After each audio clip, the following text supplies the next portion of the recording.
जारी है और कल के मैच के बाद ये फैसला हो चला कि अब जो ट्रॉफ़ी है फुटबॉल वर्ल्ड कप की वो यूरोप से बाहर नहीं जाएगी। तमाम टीमें लातीनी अमेरिका की भी वर्ल्ड कप से बाहर हो गई हैं और कल आउट होने वाली टीम 5 मरतबा के आलमी चैम्पियन ब्राज़ील थी। और कल के मैच के हवाले से और आज के मैच के हवाले से हम बात करेंगे किस तरह से कल किन जो मैच खेला गया ब्राज़ील का और बेल्जियम का, उसमें जो फेवरेट टीम थी वो ब्राज़ील थी। और जो कल हमने डिस्कशन की थी प्रोग्राम में यहाँ पर, उसमें जो सबसे ज़्यादा हमारे माहिरीन का जो तवज्जो रही और जो जिसके ऊपर उन्होंने ज़ोर दिया वो यही कि बेल्जियम का डिफेंस लाइन बहुत अच्छी है और ब्राज़ील को गोल करने में ख़ासी मुश्किलात का सामना रहेगा। फिर कुछ और हवालों से भी कल के मैच के कि कहाँ पर गलतियाँ ब्राज़ील से हुई हैं। एक ऐसी टीम जिसके ऊपर बहुत ज़्यादा लोगों को तवक्कुआत थी, वो क्वार्टर फाइनल जीतने में कामयाब क्यों नहीं हो सकी, इस पर बात करेंगे। मेरे साथ स्टूडियोज़ में तशरीफ़ फरमा हैं खालिद खान साहब। आप फुटबॉलर भी हैं और इन दोनों कोचिंग के फ़र्ज़ अंजाम देते हैं। अस्सलाम वालेकुम खान साहब जी। बहुत बहुत शुक्रिया। इनके साथ बिलाल अशरफ तशरीफ़ फरमा। अस्सलाम वालेकुम बिलाल। बहुत बहुत शुक्रिया। साद बासिर हमारे साथ आज के प्रोग्राम का भी हिस्सा। अस्सलाम वालेकुम साद। बहुत बहुत शुक्रिया। खान साहब, कल जब हम इस मैच से पहले की बात कर रहे थे तो पाकिस्तान में बहुत ज़्यादा लोग ब्राज़ील को पसंद करते हैं और उसकी अच्छी खासी हौसला अफजाई होती है, उसके फैंस पाकिस्तान में बहुत ज़्यादा हैं। आपको क्या लगा कल, क्या वजह थी कि स्टार प्लेयर्स होने के बावजूद भी ब्राज़ील की टीम वो मैच में कामयाबी क्यों हासिल नहीं कर पाई? देखिए जी, कोई भी स्पोर्ट हो उसमें जो लक है ना सर, वो एक पार्ट प्ले करता है। और आपने शुरू में देखा कि सिल्वा का जो उसने जो नी थाई मारा बॉल कॉर्नर पे, वो बॉल पे लग गया और कुछ ही मिनट्स के बाद जब उनको कॉर्नर मिला बेल्जियम को, तो ब्राज़ील ने सेल्फ गोल कर लिया। ठीक है ना, वो देखिए वो बहुत बड़ा डिफरेंस था। जो ऑन गोल पहला, ठीक है, बिल्कुल। देखें ना, आपको एक जिसे कहते हैं फ्री गोल मिल गया। तो वो आपके ख्याल में पहला उसके बाद फिर जब मैच आगे बढ़ता रहा है तो पहला जो हाफ था उसमें आपको क्या खामी लगी, गोल निकालने में कामयाब क्यों नहीं हो पाए? मिसिंग काफ़ी की ब्राज़ील ने। फिर तकरीबन सारी टीम जो थी वो चढ़ गई थी गोल उतारने के लिए। ठीक है। अब बेल्जियम के कोच ने 2 प्लेयर्स अपने हर वक्त आगे रखे हुए थे, लकाकू और दूसरा जो उनका कैप्टन हैज़ार्ड, उसको लेफ्ट साइड पर उन्होंने खड़ा किया हुआ था। ठीक है। वो दूसरा गोल जिन्होंने किया है वो काउंटर अटैक पे किया है। हाँ बिल्कुल, काउंटर अटैक पे। और फिर 2-0 जब एक टीम पहले हाफ में नीचे चली जाए, चाहे वो ब्राज़ील हो, वहाँ से फिर वापसी जो है कुछ मुश्किल हो जाती है। अच्छा, जब भी काउंटर हुआ है तो बड़ी पेस में निकले हैं बेल्जियम के खिलाड़ी।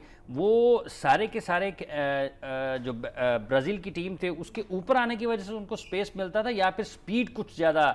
देखिए, बेल्जियम वालों ने काउंटर अटैक पे जो है ना बहुत वर्किंग की हुई थी। शायद आपको याद हो जापान का जो उनका मैच था, जो कि लास्ट मोमेंट पे 2-2 चल रहा था और जापान ने कॉर्नर मिला, गोलकीपर ने बॉल कैच किया और उसने टॉप डी पे आके हैज़ार्ड को सेंटर में बॉल खाया और वो काउंटर अटैक हुआ जिसपे 2 सेकंड पहले मैच खत्म होने से पहले उन्होंने बेल्जियम विनिंग गोल करके 3-2 मैच जीत लिया। ठीक है। तो उन्होंने बहुत वर्किंग की हुई है काउंटर पे, काउंटर अटैक पे वर्किंग की हुई है। टीमों को ऊपर चढ़ाते हैं, उनको स्पेस देते हैं कि आओ हमारे ऊपर आओ, अब पीछे अपनी डिफेंस जरा खाली हो। ठीक है। ये उनकी प्लस पॉइंट है कि उनके पास लकाकू जैसा प्लेयर है जिसके लिए 1-2 बंदे, या हैज़ार्ड जैसा प्लेयर है जो 1-2 बंदे जिसे कहते हैं जेब में रख के फिरते हैं और बड़े आराम से काट लेते हैं। ठीक है। अच्छा, आपके ख्याल में जो उनकी हिकमत अमली है जिसमें वो कामयाब भी रहते हैं, काउंटर अटैक पे बहुत ज़्यादा जाते हैं और उसमें उनकी सक्सेस रेट भी ज़्यादा है। बिलाल, आपके ख्याल में जैसा खालिद साहब का ये फरमाना है कि काउंटर अटैक उनका बहुत मजबूत है, वो ऑफ़र करते हैं कि आप उनके ऊपर आएँ, अटैक करें, वो उसमें कामयाब रहते हैं कि पैक कर लेते हैं अपना गोल पोस्ट, बहुत ज़्यादा मौके नहीं मिलते, लेकिन उससे जो उनको मौका मिलता है डिफेंस करते हुए अटैक करने का, उसमें वो बहुत ज़्यादा कामयाब होते हैं। कल आपको लगता है कि बड़ा पैक डिफेंस खेला और फिर काउंटर अटैक की जो पॉलिसी है उनकी, उसमें वो कामयाब रहे हैं? जी बिल्कुल। मेरे हिसाब से बेल्जियम की एक चीज़ मुझे बहुत ज़बरदस्त लगती है। मेरे हिसाब से जितनी भी यूरोपियन टीम्स है ना, इनका जो स्टाइल है वो बड़ा ज़बरदस्त है। वो यू बना के डिफेंस लाइन पे खेलते हैं। आपकी डिफेंस पे जब यू बन जाएगा ना तो अगली टीम चार्ज करेगी, जिसकी वजह से सेंटर में स्पेस खाली होएगी, जिसकी वजह से जैसे कह रहे थे हैज़ार्ड फ्री रोम करता है मोस्टली। लुकाकू तो है स्ट्राइकर, आप जो काउंटर पे निकलता है, hazard is mostly free roaming. जब हैज़ार्ड फ्री रोम करता है, हिज ड्रिबल इज ऑसम, वो उसमें से निकलता है, बीच में स्पेस आएगी तो काउंटर अटैक ज्यादा बनेंगे और जैसे ही उनको लगता है कि पोजीशन लूज होने वाली है वो वापस खिला देंगे। इस वजह से पोजीशन भी लूज नहीं होगी और फिर जब ऑपोजिट साइड से अगर कभी काउंटर आ जाता है तो इवन हैज़ार्ड, जब अभी तो कल मना किया गया था, वो नजर आ रहा था कि सिर्फ आगे उनको धक्का होता काउंटर के लिए, लेकिन वो भी फॉल कर रहा होता है। तो मेरे हिसाब से ये बेल्जियम की बहुत अच्छी स्ट्रैटेजी है। अच्छा, ब्राज़ील को ओन गोल के बाद जो पहला हाफ उनका रहा है, खालिद साहब ने जैसा कि शुरू में कहा कि लक फैक्टर भी बड़ा उसका भी बड़ा अमल दखल होता है, किस्मत आपका एक बड़े दिन के ऊपर साथ नहीं देती। कल आपको लगता है कि ब्राज़ील ने मिस किया लक फैक्टर भी? बिल्कुल लक फैक्टर मिसिंग था। जैसे उन्होंने कहा थियागो सिल्वा का जो पोल लगा है वो इनिशियल स्टेजेस में लगा है, उस वक्त अगर गोल निकल जाता तो game would have been very different. उनका जो गोल था उनका कोई कमाल नहीं था, it was an own goal, उसको टच होके डिफ्लेक्शन होके फिर उनको बंदे को लगी जिसकी वजह से ओन गोल हो गया। अब दूसरा गोल जो था that was a pure beauty by De Bruyne, it was a great shoot, लेकिन उसका मसला यही था कि कैसेमीरो का नहीं था, जहाँ पे जो सेंटर डीएम है ना, जो डीएम जिसने मेन गेम चलानी है डिफेंस की, वो मिसिंग होगा तो फिर ऐसे गोल निकल सकते हैं। और डी ब्रुयने क्लास है, उसने जो शूट मारी है it was perfectly placed with perfect power, keeper couldn't do anything about it, कुछ नहीं कर सकता था। गोल कीपर कल बहुत अच्छा खेला बेल्जियम का कीपर मतलब वर्ल्ड क्लास कीपर है कोर्तवा। मेरे हिसाब से इसने कुछ छोड़ा नहीं, मतलब जो जिस तरह की बेल्जियम ने परफॉर्मेंस दी है, डी ब्रुयने वगैरह मैं जो बता रहा हूँ, उसने उसकी बैक थी। कीपर का एक बहुत बड़ा सपोर्ट होती है आपको, कीपर की गलती, प्लेयर गलती कर ले तो वो आ सकती है वापस, डिफेंडर्स कर सकते हैं, कीपर की गलती पे कुछ नहीं होता। तो मेरे हिसाब से उसने एक्सेप्शनल सेव्स की हैं। नेमार की उसने आखिर में टॉप कॉर्नर रोकी, कटिनियो का वो बिल्कुल उसकी फिंगर्स को वो उसको टच होके गई। कटिनियो हमेशा कर्लर मारता है towards the far top corner, और उसने उसको पता था, मैंने रिप्ले में देख रहा था कि उसने उसको जब देखा है तो already jump towards the right, और वो उसने बहुत प्यारी कटिनियो का कर्लर भी सेव कर लिया। तो मेरे हिसाब से Courtois as a world class keeper बहुत अच्छा था। साथ किस तरह से देखते हैं आप? ऑन गोल हुआ, लक फैक्टर ब्राजील के साथ नहीं था, लेकिन आपको लगता है कि किस्मत की उनका साथ ना होने के बावजूद क्या चीज़ें उनकी कमी रह गई जिस वजह से वो कल कामयाबी हासिल नहीं कर पाए हैं? देखिए, फुटबॉल में हमने बहुत दफ़ा ऐसा देखा है कि एक टीम बहुत अटैक करती है, बहुत पोजीशन लेती है, दूसरी टीम गोल नहीं कर पाती। कल लक फैक्टर तो बिल्कुल एक फैक्टर हर मैच में होता है, लेकिन कमेंट करना पड़ेगा अबाउट कोर्तवा को, जो इस तरह की कीपिंग उन्होंने की, क्योंकि ब्राजीलियंस जो थे वो ऐसा नहीं था कि उन्होंने गोल के बाद होल्ड बैक कर लिया था, वो लोग कॉन्स्टेंटली अपना रन ऑफ प्ले वही रख रहे थे गोल करने के बावजूद भी। जो दूसरा बड़ा क्रेडिट मैं देना चाहूंगा वो बेल्जियम के मैनेजर को देना चाहूंगा। अगर देखा जाए तो उन्होंने दो बड़ी चेंजेस की थी। उन्होंने सेंटर ऑफ द फील्ड फिलेनी को खिलाया और क्रास्को की जगह उन्होंने नासिर चैडली को खिलाया, जिन्होंने जापान के साथ तीसरा गोल किया था। इससे स्टेबिलिटी उनकी जो मिडफील्ड में है वो ज्यादा हो गई। जब स्टेबिलिटी आपकी मिडफील्ड में ज्यादा हो जाती है तो जो तेज प्लेयर्स होते हैं, डी ब्रुयने और हाजार्ड जैसे, उनको फ्री रोम करने का मौका ज्यादा मिल जाता है। जिस तरह कि आपने काउंटर अटैक में देखा, जो लुकाकू है उन्होंने कहां से बॉल जो अपने सेंटर ऑफ द डी से खिलाई, अपनी सेंटर ऑफ द हाफ से खिलाई, और De Bruyne was already there, वो वहां मौजूद थे। फिर उनकी क्वालिटी, जिस तरह की हमने बात की थी कि इंडिविजुअल ब्रिलियंस बेल्जियम के पास मौजूद है और वो कभी भी ब्राजील को किसी भी वक्त गेम अपनी तरफ कर सकते हैं, और ऐसे ही कल हमने देखा बेल्जियम की तरफ से। ठीक है, आपके ख्याल में लक फैक्टर अपनी जगह पर था, लेकिन जो उनको मौके मिले हैं उनसे भी उन्होंने भरपूर तरीके से फ़ायदा उठाया, और आपने कहा कि मैनेजर जो उनके हैं उनको भी एक क्रेडिट ज़रूर देना पड़ेगा। जो चेंजेस उन्होंने किए हैं, चेंजेस भी आपके ख्याल में खालिद जो बेल्जियम की तरफ से कल हुए हैं, जिसका साथ ने जिक्र किया है, उन्होंने बड़ा अहम किरदार अदा किया है? डेफिनेटली देखें जी, दोनों मैनेजर्स ने जो चेंजेस किए हैं, अब एक तो बिफोर द मैच जो जिस तरह उन्होंने कहा चेंजेस की हुई थी वो फैक्ट हुआ उसका, ठीक है ना, क्योंकि फ्लैनी ने नेमर को भी काफ़ी टैकल्स किए उसने, ठीक। अब जिस तरह हाफ टाइम पे ब्राज़ील वाज 2-0 डाउन, और उस वक्त मेरी नज़र में ब्राज़ीलियन कोच को चाहिए था कि वो दोनों जो चेंजेस ने 15 मिनट 20 मिनट लेट की वो हाफ टाइम पे करते, क्योंकि एक गोल से नहीं हारा, आप 2 गोल से हार रहे हो। आपने एक गोल नहीं उतारना, 2 गोल उतारने हैं, और आपको उसके लिए और अगर आपने जीतना है तो आपने 3 करने हैं, 3 करने हैं। हाँ जी, लेकिन अभी तो फिलहाल तो ये था ना कि आपने 2 गोल उतारने हैं, तो उसको हाफ टाइम पे दोनों चेंजेस कर देनी चाहिए थी। और देखिए उसी पे जो चेंजेस उसने किए, रेनाटो ने आके गोल किए, फिर सेकंड टच पे उसने हेड से गोल कर दिया अपने। टू लेट किए हैं चेंजेस, मेरा ख्याल है उसके पीछे आपको क्या नजर आता है कि थोड़ी अदम एतमादी का आंसर था, या फिर आपके ख्याल में मैक्सिमम टाइम अपने प्लेयर्स को देने की? कोच की सिर्फ basically back of the mind में एक चीज़ चल रही होती है, यार 2 गोल से हार रहा हूँ मैं, अगर अभी चेंजेस कर देता हूँ, अटैकिंग चेंजेस कर देता हूँ, ये ना हो कि मेरी टीम को तीसरा गोल हो जाए। ठीक है, और आप देखें कि तीसरा गोल होते होते रहा है। हाँ बिल्कुल, उसके बाद भी कई उनको निकले हैं वो गोल करने के लिए, कुछ कंट्रोल नहीं रहा, बॉल बाहर निकल गया एक मरतबा, कुछ मौके उन्होंने उसके बाद भी उनको तो मिले हैं, 2-3 शूट्स उनकी बाहर गई हैं क्लोज रेंज से, ठीक है ना। तो कोच के बैक में ये चीज़ थी कि यार मैं अभी अगर कर दूं हाफ टाइम पे दोनों अटैकिंग प्लेयर डाल दूं तो मेरी डिफेंस वीक हो जाएगी, और तीसरा गोल हुआ तो फिर वापसी का रास्ता, वापसी बहुत मुश्किल है। कुछ थोड़ी सी चेंजेस लेट की आपके ख्याल में बिलाल ब्राजीलियन बेंच की तरफ से? मैं इनके बिल्कुल इसके साथ हूँ, आई एग्री। ब्राजीलियन कोच को चेंजेस थोड़ा सा पहले कर लेना चाहिए। देखें, if you are 2-0 down in the early stages of the match, like 30 minutes में यू आर ऑलरेडी 2-0 डाउन, तो maximum by the second half they should have brought players जो इसको करते, क्योंकि it's a do or die situation. आपके group stages वगैरह तो है नहीं कि आप ड्रॉ का भी सोच के या हार जाओगे तो कोई मसला नहीं पड़ेगा। नॉकआउट स्टेज है, वर्ल्ड कप है, you have to think about it. तो अगर हाफ टाइम पे हो जाए तो मेरे हिसाब से अर्ली गोल निकल सकता था, जिसकी वजह से इक्वलाइजर लेट 80s में आ सकता था। कल गोल ही 76 मिनट पे निकला, तो दे ऑलरेडी हैड 14 मिनट्स। तो मेरे हिसाब से मुश्किल हुआ। और जो दूसरी उन्होंने बात की है वो यही है कि जो कोच है ना, जब वो चीज़ें सोच रहा होता है कि मुझे थर्ड गोल ना पड़ जाए, उसकी वजह से वो अब उसके दिमाग में होता है उसके बड़े प्लेयर्स। अब बड़े प्लेयर्स कटिन्यो, नेमार, मार्सेलो वगैरह इस तरह के प्लेयर्स हैं जो बेशक परफॉर्म नहीं कर रहे, बट स्टिल कोच के माइंड में है कि यार शायद परफॉर्म कर जाए और शायद गोल निकाल जाए। तो दैट इज द रीजन मेरे हिसाब से ही वाज टेस्टिंग के वो इसलिए लेट। ठीक है जी, कुछ झलकियां कल के मैच की हम देखते हैं और फिर उन पर भी बात करेंगे, आज के मैच के हवाले से भी बात करेंगे। कल ब्राज़ील और बेल्जियम का खेले जाने वाला मैच, जिसमें 5 मरतबा के आलमी चैम्पियन वर्ल्ड कप मुकाबलों से बाहर हुई और बेल्जियम ने जो उससे तवक्कुआत लोगों को थी, शायकीन को भी और माहिरीन को, उन्होंने उसको किसी हद तक उस पर पूरा भी उतरे। इसमें कुछ साथ उनका एक पहले ओन गोल ने दिया, लेकिन उसके बाद जो फुटबॉल उन्होंने खेला यकीनन उस जी प्रोग्राम में आपको खुशामदीद कहते हैं। बात हम कर रहे हैं फीफा फुटबॉल वर्ल्ड कप के मुकाबलों के हवाले से और साथ किस तरह से आप देखते हैं कल जो अभी हमने ब्रेक से पहले भी बात की है कि ब्राज़ील की एक चेंजेस जो की हैं उन्होंने खासा लेट की हैं। फिर किस जगह पर आपको लगा है कि दूसरे हाफ में भी वो जो तवक्कुआत थी उसके मुताबिक वो खेल नहीं पाए, या फिर आउट क्लास किया है एक तरह से बेल्जियम ने? देखिए, इधर बिलाल ने एक बात की है बड़े प्लेयर्स और बड़े नामों की, कि कोई भी कोच होता है उसके ऊपर एक बहुत प्रेशर होता है कि वो किसी भी बड़े प्लेयर को सब करे या बेंच करने की कोशिश करे। ब्राज़ीलियन सिस्टम जो है वो इस वक्त नेमार को एकोमोडेट करने के लिए खेल रहा था। किस तरह से कि अगर देखा जाए तो विलियन अपने क्लब के लिए लेफ्ट साइड से बहुत स्ट्रांग है।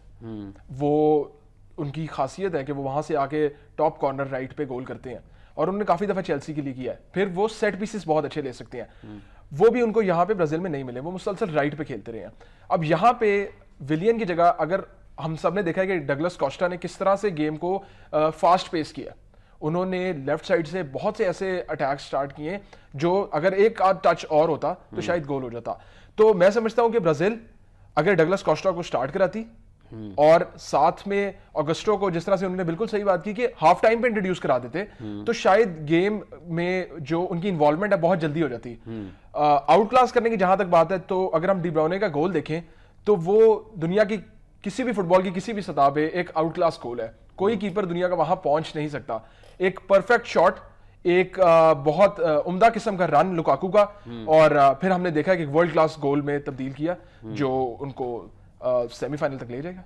लुकाकू ने कल खासा परेशान किया ब्राज़ील को, मुखालिफ डी से बॉल उठाया है और उसको फिनिश कर दिया, अगली डी पर, अपनी डी से उठाया, अगले की डी पर लेकर जाके खिलाया भी अच्छा, निकाला भी अच्छा, बिल्कुल सबको। उनके जो मिड लाइन है, डिफेंस है, मिड लाइन है, फिर आगे आपकी जो डिफेंस लाइन है, सबको उन्होंने कल बिल्कुल तहस नहस किया है। देखिए, लुकाकू पे शुरू से क्रिटिसिज्म ये होता है कि वो सिर्फ एक लेफ्ट फुटेड प्लेयर है जिनका फर्स्ट टच अच्छा नहीं है, और गोल्स वो अपनी फिजिकल प्रेजेंस पे करते हैं, वो गेम में ज्यादा कंट्रीब्यूट नहीं कर सकते। अब लुकाकू जैसे जो प्लेयर्स होते हैं वो टारगेट मैन खेलते हैं और वो बॉल को ले ऑफ करते हैं ज्यादा, लेकिन लुकाकू की खास बात यह है कि अपनी फिजिकल प्रेजेंस के साथ उनकी बहुत ज्यादा पेस है उसके हिसाब से। और कल हमने देखा कि वो बहुत जल्दी निकले, उन्होंने किसी मिडफील्डर का साथ नहीं लिया, उन्होंने उस मिडफील्डर के रोल में आए और उन्होंने एक असिस्ट दिया। और हम देख रहे हैं कि वो बेल्जियम के लिए अटैक्स ना सिर्फ गोल कर रहे हैं बल्कि वो बना भी रहे हैं। ठीक है, गोल कर ना सिर्फ कर रहे हैं बल्कि बना भी रहे हैं। अच्छा, किस तरह से आप देखते हैं जो चेंजेस हुई हैं नेमार के? उन्होंने कहा कि शायद नेमार को अकोमोडेट करने के लिए ब्राज़ील खेलता हुआ नजर आता है। आप किस हद तक इत्तेफाक करते हैं इससे? नहीं, मैं सर्टनली एग्री करता हूँ कि टीम का जो स्टार प्लेयर होता है ना सर, तो टीम की जो आप जैसे कहते हैं ना कि उसका स्टाइल ऑफ प्ले है टीम का, उस प्लेयर की इर्द गिर्द बिल्डअप करना पड़ता है कोच को। ठीक है, या तो आप उसको बार बैठा दो, वो आप कर नहीं सकते। ठीक है, फिर उसको आपने अगर टीम में रखना है तो फिर आपको उसके इर्द गिर्द टीम को बिल्डअप करना पड़ेगा, फॉर्मेशन उसके मतलब के उसके स्टाइल के मुताबिक बनानी पड़ेगी। सर वो लेफ्ट पे खेलता है, हो सकता है कि ब्राजील के पास उससे बेहतर प्लेयर हो लेफ्ट पे खेलने वाला, जिस तरह विलियम का नाम लिया, और शायद आपको याद हो कि विलियम ने पिछले मैच में एक गोल भी करवाया इस तरह, और वो गोल भी इसने किया है, नेमर ने किया फिर जाके स्लाइडिंग करके। ठीक है ना, तो बड़े प्लेयर के जहाँ आपको फायदे हैं वहाँ नुकसान भी होते हैं फिर। ठीक है, अगर उसका फायदा है तो नुकसान भी है नुकसानात भी कि आपको उसके इर्द गिर्द सारा अपनी टीम की फॉर्मेशन बनानी है, और उससे अच्छा खिलाड़ी भी अगर आपके पास मौजूद है तो वो बेंच पे रहेगा, बैठा रहेगा, उसको उतना ज़्यादा मौका नहीं मिलेगा। दूसरी चीज़ ये है कि सिर्फ आपने हर वक्त अटैक नहीं करना, आपने डिफेंस भी करनी है। अब नेमर जैसा प्लेयर है वो नीचे नहीं उतरता, ज़्यादा नीचे नहीं उतरता, उसमें क्वालिटी नहीं है बॉल छीनने वाली। ठीक है। इस तरह के जो स्टार प्लेयर्स होते हैं उनमें ये प्रॉब्लम होती है कि वो बॉल छीनना अपनी तौहीन समझते हैं। तो ये एक ड्रॉबैक होता है। ब्राज़ील को हमेशा से ये ड्रॉबैक रहा है कि उनके पास स्टार प्लेयर ज़्यादा रहे हैं, और शायद आपको याद हो पिछला जो वर्ल्ड कप था सेमीफाइनल जो जर्मनी से हुआ, उसमें जो पिछले पहले हाफ में उनको 4 गोल है, उसकी वजूहत यही थी कि जो उनके स्टार प्लेयर्स थे वो नीचे नहीं आ रहे थे। नीचे नहीं आ रहे थे। अच्छा, किस तरह से आप देखते हैं नेमार के किरदार को इस वर्ल्ड कप में, टॉप प्लेयर्स अब, और अगर हम उनके साथ दूसरे प्लेयर्स की बात करते हैं, मेसी की टीम, फिर क्रिस्टियानो रोनाल्डो की टीम, आपको लगता है कि ये सारे के सारे अपनी क्लब फुटबॉल में तो बड़े बहुत शानदार रहते हैं, लेकिन जब अपनी नेशनल टीम के लिए आते हैं, इंटरनेशनल इवेंट्स में आते हैं, तो वहाँ पर ये उस खेल का मुजाहरा नहीं कर पाते हैं? सर जो पहले इन्होंने बात की मैं उसके साथ बहुत स्ट्रांगली एग्री करता हूँ कि जब एक स्टार प्लेयर है ना, तो मुझे नहीं समझ आ रही शायद ये अडॉप्ट कर गई है दुनिया इससे कि क्या आप देख लें रोनाल्डो पोर्चुगल में, मेसी अर्जेंटीना में, और अब नेमार ब्राज़ील में, ये भी टॉप 3 प्लेयर्स हैं दुनिया से, और ये तीनों बाहर हो गए हैं। जो एक स्टार प्लेयर वाली टीम है ना, उसको वो नहीं चल सक रही इस वर्ल्ड कप में एटलीस्ट, ठीक है। मेरे हिसाब से यही वजह है उसकी शायद कि पूरी टीम जो है वो उसको उनको खिलाने की कोशिश करती है, and it's not their day तो बस टीम आउट है। ठीक है। नेमार की जहाँ तक आपने बात की है, नेमार का बहुत मेरे हिसाब से बिल्कुल भी अच्छी परफॉर्मेंस नहीं रही इस वर्ल्ड कप में, बिकॉज कोई आपने देखा है उसने एक्सेप्शनल चीज़ नहीं की।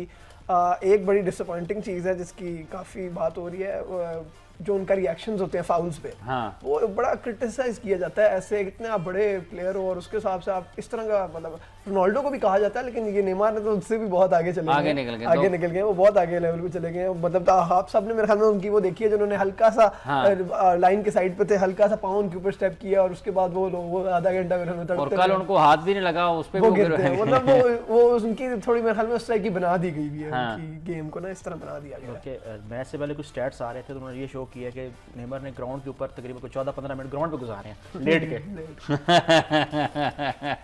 अच्छा जी, आज फरीद साहब यहाँ पे नहीं हो, फरीद की टीम का मैच, हम कोशिश करते हैं कि उनको लें टेलीफोन पर, उनसे जाने किस तरह से देखते हैं आप जब आज के मैच की अगर हम बात करते हैं तो। देखिए आज का मैच बड़ा अच्छा मुकाबला इसलिए हो सकता है क्योंकि एक टीम बड़े अटैकिंग माइंडसेट से आएगी और एक टीम मुकम्मल तौर पे डिफेंसिव माइंडसेट से आएगी। अगर इंग्लैंड की फॉर्मेशन देखी जाए तो जो उनका 3-1-4-2 सिस्टम है वो उनके अटैकर्स को अकोमोडेट करने के लिए है, ताकि साइड से भी बॉल उनको सप्लाई मिले, सेंटर से भी मिले। अगर आप स्वीडन का सिस्टम देखें तो वो उनका एक ट्रेडिशनल 4-4-2 सिस्टम है, जहां पे सबसे कम जो उन्होंने देखा जाए तो बहुत कम गोल्स खाए हैं, सिर्फ 2 गोल्स कंसीड किए वर्ल्ड कप में। लेकिन एक बहुत इंपॉर्टेंट बात यह है कि उन्होंने किए भी सिर्फ 6 गोल है। ठीक है। तो उनकी कोशिश ये होगी कि वो इंग्लैंड को कंटेन करें, उनको एक्स्ट्रा टाइम पेनल्टीज तक खींचें, एक आध गोल खुद निकालने की कोशिश करें और बस फिर उसको उसका दिफा करते हैं। काउंटर अटैकिंग उन्होंने फुटबॉल खेली है इस वर्ल्ड कप में भी, और मैं कहता हूं उनकी परफॉर्मेंस को थोड़ा सा अंडरमाइन इसलिए किया जाता है क्योंकि वो बड़े प्लेयर्स नहीं है। अगर देखा जाए तो इस वर्ल्ड कप में आने से पहले उन्होंने हॉलैंड को बाहर किया प्री क्वालिफायर से, फिर उन्होंने फ्रांस को हराया, उन्होंने पोर्चुगल को हराया और उन्होंने इटली को भी हराया, और अब देखा जाए तो उन्होंने जर्मनी को बाहर करने में एक बहुत बड़ा हाथ अदा किया। तो इंग्लैंड को बड़ा सोच समझ के खेलना पड़ेगा उनके अगेंस्ट। अच्छा, इंग्लैंड और स्वीडन में जब आप दोनों टीमों का मुवाजना करते हैं, और इंग्लैंड के बारे में ये कहा जा रहा है जब से इस वर्ल्ड कप में वो आए हैं कि 1990 के बाद उनके पास पहला एक अच्छा मौका है कि वो इसको बड़ा अच्छा फिनिश कर सकते हैं। आज के मैच में आपको लगता है कि वो भी चीज़ें उनके साथ चल रही हैं और ये मौका आपको लगता है कि आज भी उससे फ़ायदा उठा सकते हैं? देखें, जब पिछली दफ़ा मैच पेनल्टीज पे गया तो सबने कहा कि 22 साल हो गए इंग्लैंड पेनल्टीज पे जीता नहीं, तो अभी भी उम्मीद नहीं है। फिर हेंडरसन ने तीसरी पेनल्टी मिस की तो सारी उम्मीदों पे पानी फिर चुका था इंग्लैंड की। एक प्रेशर उनके साथ है क्योंकि जो उनके मैनेजर हैं उन्होंने एक दफ़ा पेनल्टी मिस की थी इंग्लैंड की टीम के लिए, और शायद उनकी कौम ने उनको दरगुजर नहीं किया उस चीज़ के लिए। इस दफा इंग्लैंड एक नई एनर्जी के साथ आया, स्टार प्लेयर्स कम हैं लेकिन टीम प्लेयर्स बहुत ज्यादा हैं, और देखा जाए तो वो सब आहिस्ता आहिस्ता परफॉर्म कर रहे हैं। लेकिन बहुत जरूरी है, क्वार्टर फाइनल स्टेज है, यहाँ पे इंग्लैंड फॉल्टर नहीं कर सकता क्योंकि स्वीडन देखा जाए काउंटर अटैक करेगी और कभी भी मैच निकाल सकती है। ठीक है, हमें टेलीफोन लाइन पर ज्वाइन किया जी फरीद खान साहब ने। खान साहब अस्सलाम वालेकुम। वालेकुम सलाम इमरान भाई, कैसे हैं? बहुत शुक्रिया, आपकी टीम की बड़ी फेवर हो रही है। यहाँ पर साद ने भी कहा है कि इंग्लैंड की टीम अच्छा परफॉर्म कर सकती है, और उसकी ये खास बात यह है कि उनके पास स्टार प्लेयर तो नहीं है, बड़े खिलाड़ी नहीं है, लेकिन टीम प्लेयर बहुत ज़्यादा हैं, आप किस तरह से देखते हैं आज के मैच को? जी बिल्कुल, जैसा आपको साथ में भी कहा है, इस वक्त इंग्लैंड के चांसेस बहुत ज्यादा हैं स्वीडन के अगेंस्ट, और काफी अर्से बाद उनको चांस मिलेगा कि वो सेमीफाइनल के लिए क्वालिफाई करेंगे वर्ल्ड कप के लिए, जिसमें उम्मीद ये है कि उनका मैच क्रोएशिया के अगेंस्ट आएगा। तो आई गेस काफी एक्साइटमेंट है इंग्लैंड के कैंप में, और जो बच्चे हैं वो नए बच्चे हैं, और उनका जैसा साथ अभी कह रहे थे कि स्टार प्लेयर्स नहीं है लेकिन टीम प्लेयर्स बहुत ज्यादा है, और स्क्वाड जो है वो जल्द है इस वक्त, और कॉम्बिनेशन बना हुआ है। जो 11 है वो पता है साउथगेट ने जो खिलानी है काफी हद तक, सिवाय कोई एक आधी इंजरी जो डेली अली को सुना है कि थोड़ी सी इंजरी हुई है, उसके अलावा कॉम्बिनेशन सेट है बिल्कुल, और काफी अर्से बाद एक चांस है इंग्लैंड का कि जो 3 लाइन्स हैं वो सेमीफाइनल के लिए क्वालिफाई करेंगे। आपने तो उनका सेमीफाइनल क्रोएशिया के साथ निकाल भी दिया, आपने तो उनका फाइनल भी बना के बैठे होंगे कि वो किससे खेल रही है। अनएक्सपेक्टेड रिजल्ट है मेरे लिए, स्पेशली क्योंकि ब्राजील जो है वो बाहर हो गया, तो अब उनका फ्रांस और बेल्जियम का जो सेमीफाइनल है उसमें जो जीतेगा उनके साथ उनका फाइनल एक्सपेक्टेड है। अगर इंग्लैंड अच्छा फरीद, आप हमारे साथ लाइन पर ही रहिएगा, हम एक वक्फा ले रहे हैं, वक्फे के बाद आएंगे और फिर कल जो ब्राजील ने मैच खेला है जिसमें उसको नाकामी का सामना करना पड़ा है उस पर भी आपसे बात करेंगे। नाज़रीन इकराम, हम एक वक्फा ले रहे हैं, वक्फे के बाद आएंगे और फिर इंग्लैंड और स्वीडन के मैच के हवाले से अपने माहिरीन के फाइनल के लिए भी क्वालिफाई कर सकती है। देखिए, पहले अगर हम स्वीडन को देखें तो स्वीडन ने इस वर्ल्ड कप में 3 क्लीन शीट रखी है 4 मैचेस में, और सिर्फ जर्मनी के अगेंस्ट उनमें वो ब्रेक हुए थे अब तक। अगर हमने देखा तो जो स्वीडन का बहुत स्ट्रॉन्ग एक एस्पेक्ट है वो उनकी डिफेंडिंग है। उसके अलावा अगर आप इंग्लैंड को देखें तो हैरी केन जो उनकी कैप्टन है, जो स्ट्राइकर हैं फॉरवर्ड, टॉटनहम हॉटस्पर से खेलते हैं, वो इस वक्त गोल्डन बूट कंटेंडर हैं, उनके 6 गोल्स हैं जो कि किसी भी प्लेयर से सबसे ज्यादा हैं। ठीक, तो इस वक्त अगर जो इंग्लैंड की फॉरवर्ड है और जो आगे उनका जो फ्रंट खासतौर पर 4 है जिसमें रहीम स्टर्लिंग है, जैसे लिंगार्ड है, हैरी केन है, तो आई गेस ये जो उनका आगे फ्रंट कॉम्बिनेशन है वो बहुत स्ट्रॉन्ग है इस वक्त। और उसमें उसके अलावा जो डिफेंस लाइन है जिसमें जॉन स्टोन्स है वो भी उनको प्रोवाइड करते हैं, जो कॉर्नर्स मिलते हैं उनपे हेडिंग एबिलिटीज है उनके पास काफी ज्यादा, तो उन्होंने गोल 2 स्कोर किए थे पहले मैच में इंग्लैंड के पनामा के अगेंस्ट। तो आई गेस वो एक बहुत एक फैक्टर है कि जो सेट पीसेस हैं वहां से कायरन ट्रिपियर जो है वो प्रोवाइड करते हैं उनको क्रॉसेस, जिनका फायदा उठाते हैं जॉन स्टोन्स और हैरी केन। आई गेस यहाँ पर भी हमें देखने को मिलेगा कि कॉर्नर्स पर और सेट पीसेस पर इंग्लैंड बहुत मजबूत है। अच्छा, आपके ख्याल में उनकी फॉरवर्ड लाइन एक मजबूत है जिसका वो फायदा उठा सकते हैं? फॉरवर्ड लाइन फ्रीद के ख्याल में इंग्लैंड का एक मजबूत शोबा है, जो गोल स्कोर करने की एबिलिटी है वो बेहतर है, और वो कल जब स्वीडन के खिलाफ वो मैच खेलेंगे अपना, तो उसमें उसी एक शोबे से वो स्वीडन को आउट करने की कोशिश कर सकते हैं। आप किस तरह से देखते हैं? स्वीडन और इंग्लैंड के दरमियान जो इस वक्त मेन डिफरेंस है सर वो हैरी केन का है। हैरी केन, ठीक है, उनका जिसने जिस तरह का फरीद ने कहा जिसने 6 गोल किए हुए हैं और टॉप गोल्डन बूट के ऊपर डेफिनेटली लुक्स लाइक वो ले जाएगा। और मजे की बात ये है कि सर वो ओपन प्ले से भी गोल कर रहा है और वो स्पॉट किक से भी गोल कर रहा है, गालबन 2 या 3 गोल उसने पेनल्टी किक से भी किए हैं, ठीक है ना। तो मेन डिफरेंस ये है, और उसका प्रेशर स्वीडन के ऊपर बहुत होगा, उसको वो मार्क करने की कोशिश करेंगे, और डेफिनेटली उस चक्कर में हो सकता है कि अर्ली हमें कोई पेनल्टी देखने को मिल जाए। ठीक है, अच्छा आपके ख्याल में जो डिफरेंस है वो हैरी का होगा? जी ठीक, इस जो मैन टू मैन मार्किंग है, या जिस तरह से हमने शुरू के कुछ मैचेस में देखा है जो टॉप प्लेयर्स होते हैं उनको मार्क किया जाता है, तो ये इसको किस तरह से पकड़ा जा सकता है? सर ये डिपेंड करता है कि आप पिच के किस एरिया में है, कहाँ आपने जोनल मार्किंग करनी है, कहाँ मैन टू मैन करनी है। तो जिस तरह मैंने कहा कि हैरी केन डिफरेंस, और हैरी केन को मैन टू मैन मार्क करेंगे वो।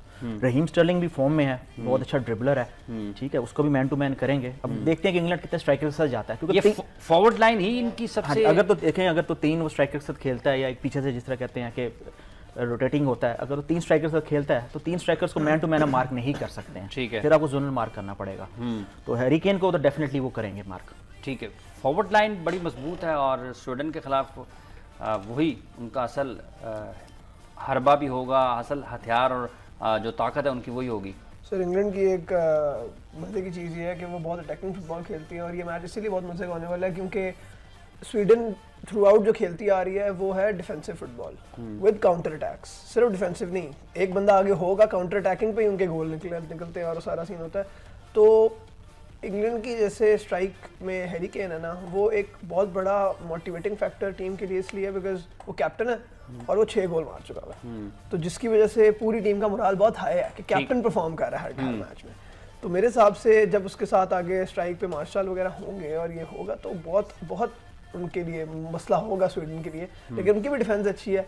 तो देखते हैं अब हैरी केन साथ किस तरह से देखते हैं। खालिद खान साहब का ये मानना है कि वो हर तरह से गोल कर रहे हैं। हैरी एक तो वो सेट पीसेस में भी चले जाते हैं, फिर पेनल्टी किक्स अगर मिलती हैं तो वो उससे भी फ़ायदा उठाते हैं, उसकी मार्किंग बहुत करना ज़रूरी होगी। आप किस तरह से देखते हैं? स्वीडन का मजबूत शोबा है और स्वीडन की जो फुटबॉल उन्होंने इस वर्ल्ड कप में खेला है वो उन्होंने अपनी डिफेंस लाइन के ऊपर एतमाद करते हुए और गोल रोके हैं, ज़्यादा गोल ज़्यादा होने नहीं दिए उसके ऊपर खेलते हुए। तो आपके ख्याल में ये डिफेंस और फॉरवर्ड का असल में आज असल मैच स्वीडन की दफा का और उनके फॉरवर्ड्स का होगा? फिर देखें, अगर इस वर्ल्ड कप में हमने कोई चीज़ देखी है तो वो ये देखी है कि पेनल्टी किक लेना कोई आसान काम नहीं है। दुनिया के बड़े प्लेयर्स, रोनाल्डो ने मिस की, अर्जेंटीना ने मिस की, लूका मॉड्रिच ने मिस की, बड़ी क्रूशल पेनल्टीज थी तीनों।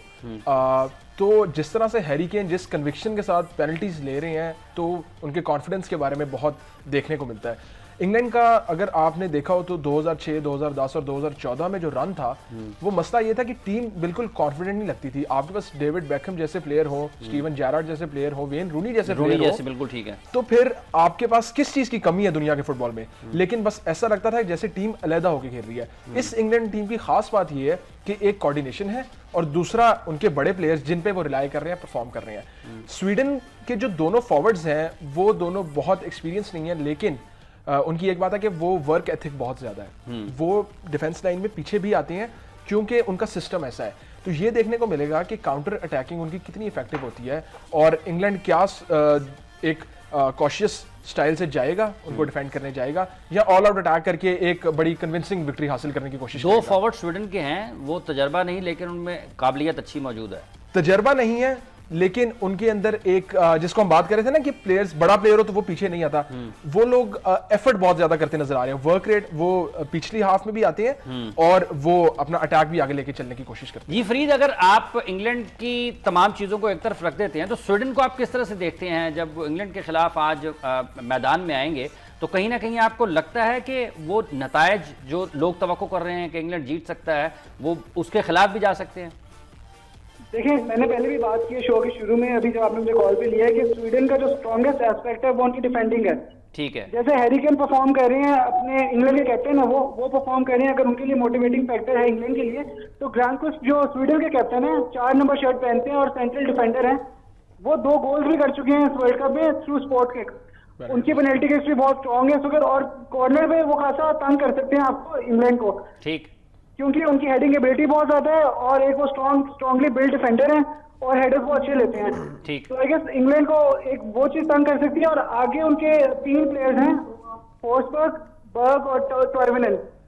ये 3 जो प्लेयर्स हैं, इन्होंने लास्ट मैच में अगर आपने देखा होगा इनका कॉम्बिनेशन बहुत स्ट्रॉन्ग था। फोर्सबर्ग ने गोल भी किया था स्विट्जरलैंड के अगेंस्ट, क्योंकि डिफ्लेक्ट होकर गया था, लेकिन क्योंकि इन तीनों का कॉम्बिनेशन बहुत सेट है, ये तीनों जो हैं वो इंग्लैंड के बैक 3 को ट्रबल करेंगे, क्योंकि इंग्लैंड बैक 4 के साथ नहीं जाता, इंग्लैंड बैक 3 के साथ खेलता है। आई गेस ये चीज इंग्लैंड को देखनी होगी।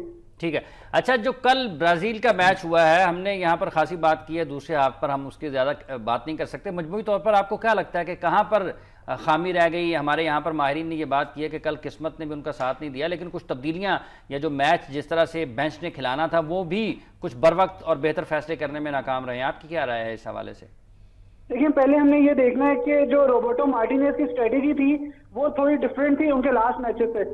उन्होंने जो गोल स्कोरर थे, जो सब्स्टिट्यूट थे जापान के अगेंस्ट, नासिर चार्ली और मॉरन फेलानी, इन दोनों को स्टार्ट करवाया क्रेस्को और मर्टेंस की जगह पर। ठीक, तो ये आपने देखने कि उन्होंने स्ट्रेटेजी थोड़ी सी चेंज की है। उन्होंने बॉडी प्ले जो जैसे फेलानी है वो उन्होंने काफी कल शील्ड किया है, नेमार को भी उन्होंने शील्ड किया, रोबर्टो फर्मिनो भी आए तो उन्होंने शील्ड किया है। तो जो प्रेजेंस होती है उन्होंने वो अंदर डाली है ब्राजील के अगेंस्ट।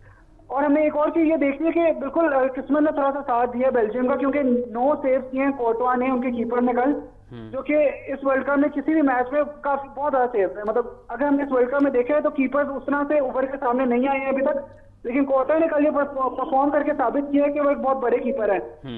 उसके अलावा ब्राजील को आपको पता है यूरोपियन कर्स है, वो पिछले वर्ल्ड कप में भी यूरोपियन टीम से बाहर हुए, उससे पहले नेदरलैंड से बाहर हुए, पहले जर्मनी से बाहर हुए, उससे पहले नेदरलैंड से, उससे पहले वो फ्रांस से बाहर हुए। यानी कि पिछले 3 वर्ल्ड कप्स में वो यूरोपियन टीम से बाहर होते जा रहे थे। तो एक ये उनके जो माइंड में चीज चल रही थी कि इस बार भी यूरोपियन कर्स जो है वो उनके सामने ना आ जाए। हमने यही देखा है कि कल भी वो यूरोपियन टीम से बाहर हुए हैं और अब सिर्फ वर्ल्ड कप में यूरोपियन टीम ही है, साउथ अमेरिकन टीम है ही नहीं है। ठीक है, ये यूरोप का वर्ल्ड कप अगर इसको कहा जाए तो यूरोप ऑल यूरोप हो गया। अच्छा जी, आपकी फेवरेट कौन है इंग्लैंड बमुकाबला स्वीडन? खालिद खान साहब। Sir obviously England. Sir England, Bilal I'll go for England. England convincing victory. England के लिए। और फरीद साहब आपकी तो है इंग्लैंड। आपका बहुत बहुत शुक्रिया, आपने टेलीफोन लाइन पर हमें ज्वाइन किया। साथ बिलाल अशरफ साहब, खालिद खान साहब, आपका भी बहुत बहुत शुक्रिया। नाज़रीन, आपने गुफ्तगू सुनी है। हमारे चारों माहिरीन इस बात पर मुत्तफिक हैं कि बरतानिया की टीम ये मैच जीत सकती है। देखना ये कि नतीजा क्या आता है। प्रोग्राम का वक्त खत्म हो जाता है। हाफिज़ मोहम्मद इमरान गेम बीट की पूरी टीम के साथ आपसे इजाज़त चाहता है। अपना और अपने इर्द गिर्द के लोगों का बहुत सा ख्याल रखिएगा। अल्लाह ने के बाद।